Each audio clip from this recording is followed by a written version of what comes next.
యోహాను సువార్త 19వ అధ్యాయము. యోహాను సువార్త 19వ అధ్యాయము 30వ వచనాన్ని చదువుకున్నాం. 19వ అధ్యాయం 30వ వచనం. యేసు ఆ చిలక పుచ్చుకొని సమాప్తమైనదని చెప్పి, చిన్న మాట దేవుని సహాయంతో ప్రార్థన చేద్దాం. మా మికిలిగా ప్రేమించి మా ప్రియ పరలోకపు తండ్రి, మీ ఘనమైన నామానికి వందనాలు స్తోత్రాలు చెల్లిస్తున్నాను నాయన. ఇప్పటి వరకు తండ్రి మీరు మీ శిలువలో పలికిన మాటల ద్వారా మాతో మాట్లాడుతూ వచ్చిన ప్రతి మాటను బట్టి మీకు వందనాలు స్తోత్రాలు చెల్లిస్తున్నాను తండ్రి. నిలబడి నీ దాసు నాయకుడిని బలహీన తండ్రి మీ నోటి బుర్రగా వాడుకోండి. ఏ మాటలు మా జీవితాలకి అవసరమో ఆ మాటలే మీరు వినిపిస్తారని నమ్ముచు మమ్మల్ని అందరినీ మీ చేతికి అప్పచెప్పుకోండి. నీ ప్రియ కుమారుడు మా రక్షకుడైన యేసుక్రీస్తు నామములో అడిగి వేరు కొంచెం ప్రార్థిస్తున్నాం తండ్రి. యేసుక్రీస్తు నామములో మీ అందరికీ వందనాలు తెలియజేస్తున్నాను. శిలువలో పలికిన 7 మాటల్లో ఇది 6వ మాట. యేసు ఆ చిలక పుచ్చుకొని సమాప్తమైనదని చెప్పాను. సమాప్తము అంటే గ్రీకు పదంలో టెటెలస్టాయ్ అంటారు. గ్రీకు పదంలో టెటెలస్టాయ్. సమాప్తము అంటే ముగింపు అన్నమాట. ఇంకా అయిపోయింది, తర్వాత ఇంక లేదు, అయిపోయింది, మొత్తం ముగించేసాము అని అర్థం సమాప్తము అంటే. ఎగ్జాంపుల్గా ఒక బీటెక్ స్టూడెంట్ ఉన్నాడు. ఒక గైడ్ ఒక ప్రాజెక్ట్ ఇచ్చాడు. ఆ ప్రాజెక్ట్ని ఆ అబ్బాయి కంప్లీట్ చేశాడు. కంప్లీట్ చేసిన తర్వాత ఎంతో సంతోషంతో ఉత్సాహంగా వెళ్ళి సార్, నువ్వు నాకు అప్పగించిన ఈ యొక్క ప్రాజెక్ట్ని సక్సెస్ఫుల్గా కంప్లీట్ చేశానని చెప్పేసి సంతోషంతో అక్కడ ఆ అబ్బాయి చెప్తాడు. అది మనకందరికీ తెలిసింది.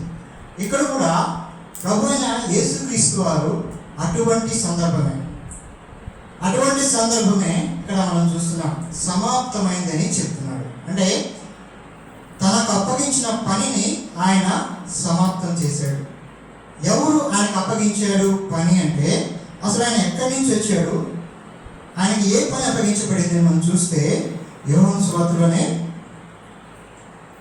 16వ అధ్యాయము, యోహాను సువార్త 16వ అధ్యాయము 28వ వచనం మనం చదివినట్లయితే అక్కడ ఏమంటాడంటే, నేను తండ్రి యొద్ద నుండి బయలుదేరి లోకమునకు వచ్చి ఉన్నాను.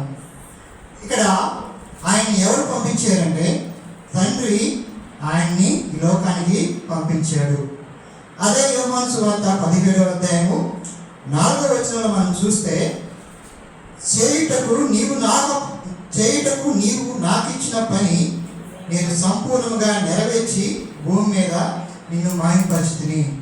అంటే తండ్రి తన కుమారునికి ఒక పని అప్పగించాడు. ఆ పనిని ఆయన సంపూర్ణంగా నెరవేర్చి కంప్లీట్ చేసి అప్పుడు అంటున్నాడు సమాప్తమైనది అని చెప్పేసి ఆ మాటను అక్కడ బిగ్గరగా చెప్తున్నట్టుగా మనం చూస్తున్నాం. ఆ పని ఏంటంటే శిలువ కార్యం.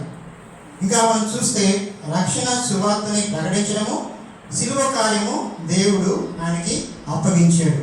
అది ఆయన సంపూర్ణంగా నెరవేర్చాడు. ఆయన ఆ పనిలో ఆయన ఎంత ఇంట్రెస్ట్ చూపిస్తున్నాడంటే, ఒక మాట మీకు చూపిస్తాను చూడండి. లూకా సువార్తలో 2వ అధ్యాయము, లూకా సువార్త 2వ అధ్యాయము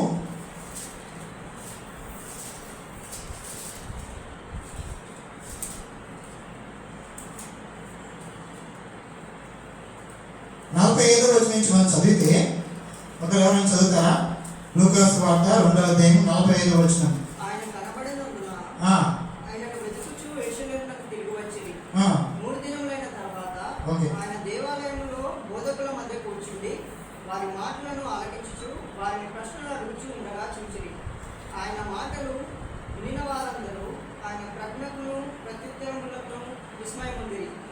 ఆయన తల్లిదండ్రులు ఆయనను చూచి మిక్కిలి ఆశ్చర్యపడి, ఆయన తల్లి, కుమారుడా, మమ్మల్ని ఎందుకు ఇలాగ చేస్తుంది? ఇదిగో మీ తండ్రియు నేను దుఃఖపడుచు మీరు వెతుకుచుంటుమని ఆయనతో చెప్పగా, ఆయన, మీరేలా నన్ను వెతుకుచుంటిరి? నేను నా తండ్రి పనుల మీద ఉండవలనని మీరు ఎరుగరా అని వారితో చెప్పాను. ఇక్కడ మనం గమనిస్తే ఆయన తల్లిదండ్రులు, ఇక్కడ వాళ్ళు వాళ్ళకి చొప్పున యెరూషలేము అక్కడికి వెళ్తూ వస్తూ ఉంటారు. ఆ రోజు కూడా వెళ్ళినప్పుడు వాళ్ళతో వచ్చిన ఆ యొక్క బాలుడైన యేసు, అంటే చిన్నతనంలో ఉన్న యేసు ప్రభు వాళ్ళతో కనిపించలేదు. కొన్ని దూరం వెళ్ళిన తర్వాత వస్తున్నారు అనుకున్నారు, కానీ కనిపించకుండా పోయాడు. ఎక్కడికి పోయాడని వెతుక్కుంటూ వెళ్తే అక్కడ దేవాలయంలో అంతమంది మధ్యలో ఆయన ప్రకటిస్తూ ఉన్నాడంట. దేవుని వాక్యాన్ని అక్కడ ప్రకటిస్తున్నట్టుగా ఆ భాగంలో మనం చూస్తున్నాం. ప్రకటించడమే కాదు, వాళ్ళు అడుగుతున్న ప్రశ్నలకి ఆయన సమాధానం చెప్తూ ఉన్నాడు.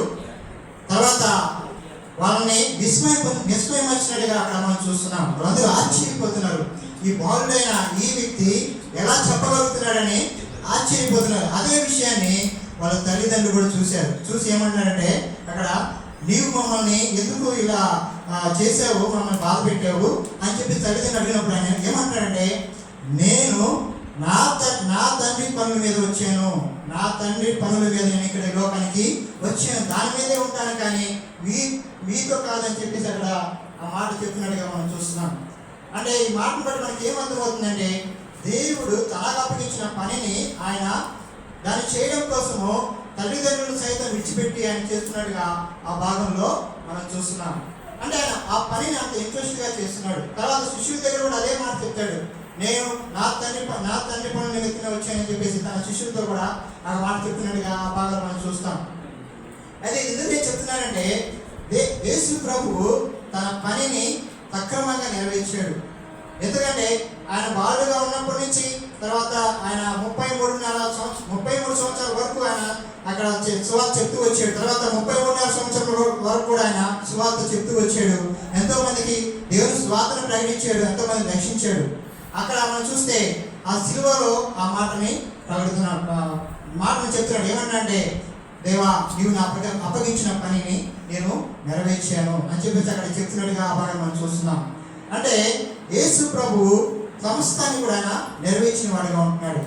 సిలువ కార్యాన్ని కూడా ఇంకా లేదు. ఆ తర్వాత ఆ మాట చెప్పి ఆయన ప్రాణం ఇచ్చినట్టుగా ఆ భాగం మనం చూస్తున్నాం. అంటే సిలువ కార్యాన్ని కూడా నెరవేర్చాడు. అంటే సిలువ కార్యం ఏంటంటే, సర్వ మానవాళి లోకల మొత్తం పాపానంతా కూడా ఆయన భుజం మీద వేసుకొని తన శరీరాన్ని నలగొట్టుకున్నాడు. తన యొక్క రక్తాన్ని చివరి పట్టు వరకు కూడా ఆయన చిందించినట్టుగా ఆ భాగం మనం చూస్తున్నాం. చివరి పట్టు వరకు రక్తాన్ని చిందించి ఆ కార్యాన్ని నెరవేర్చి అందరికీ రక్షణ నుంచి ఆయన ఆ పనిని సమాప్తం చేసినట్టుగా ఆ భాగంలో మనం చూస్తున్నాం. ఈ మాట ద్వారా మనకేమర్థమవుతుందంటే, మనం నేర్చుకోవాల్సిన విషయం ఏంటంటే, మనకు కూడా దేవుడు ప్రతి ఒక్కరికి వాళ్ళ యొక్క ఇంట్రెస్ట్, వాళ్ళ యొక్క సామర్థ్యం బట్టి దేవుడు పనిని అప్పగిస్తాడు. ఎందుకంటే బైబిల్లో మనం చూస్తాం, సృష్టించబడిన ప్రతిదీ కూడా దాని పని నిమిత్తమే దేవుడు సృష్టించాడు. కాబట్టి మనము కూడా దేవుని పని నిమిత్తమే సృష్టించబడ్డాం. మన పనిని మనము సమర్థవంతంగా నిర్వర్తించాలి. దేవుడు నీకేదైతే పని ఇచ్చాడో దాన్ని నువ్వు సమర్థవంతంగా నిర్వర్తించాలనేది దేవుడు కోరుతున్నాడు. ఏదో మనం ఇది గుడ్ ఫ్రైడే అనేది అలవాటుగా చేస్తున్నాం, కానీ దేవుడు తన చెప్పిన మాటల్లో అర్థాన్ని మనం గమనించుకొని దాని ప్రకారం మనం చేయాలి. అలవాటుగా దీన్ని చేయకూడదు. లేదంటే నేను చూస్తూ ఉంటాను, చాలా మంది ఏంటంటే ఇంకా అదే అలవాటుగా చేస్తూ ఉంటారు అనమాట. ఎందుకంటే వాళ్ళకి అదొక అలవాటుగా ఎట్లా ఉంటుందంటే, అందరికీ చూపించాలి అని చెప్పేసి అదే దాని విధంగా చేస్తూ ఉంటారు. అలా కాకుండా దేవుడు ఆ వాక్యానికి ఏం చెప్పాడు, ఆ వాక్యము ఆ పనిని నిర్వర్తించాడు. ఆ పని అయిపోయింది, అది మళ్ళీ మనం చేయాల్సిన అవసరం లేదు. ఎందుకంటే యేసు ప్రభువు దాన్ని నెరవేర్చాడు. ఒక్కసారి సిలువ వేయబడ్డాడు, ఒక్కసారి మృతి పొందాడు, ఒక్కసారి ఆయన తిరిగి లేచాడు. దాన్ని మళ్ళీ ఆయన చేయలేదు, ఒకసారి అయిపోయింది అంతే.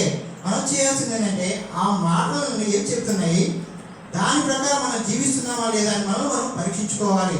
అదే అలవాటుగా మనం చేయకూడదు అనేది బైబిల్ వాక్యం చెప్తుంది. అలవాటుగా కాకుండా ఆ మాటలో ఉన్న అర్థాన్ని మనం అర్థం చేసుకుని దాని ప్రకారం జీవించాలనేది దేవుడి కోరిక. ఇక్కడ ఏం చెప్తున్నాడంటే, యేసు ప్రభు నాకు అప్పగించిన పని నేను సమర్థవంతంగా నిర్వర్తించాను, మీ అందరి కోసం నేను రక్షణని ఏర్పరిచాను.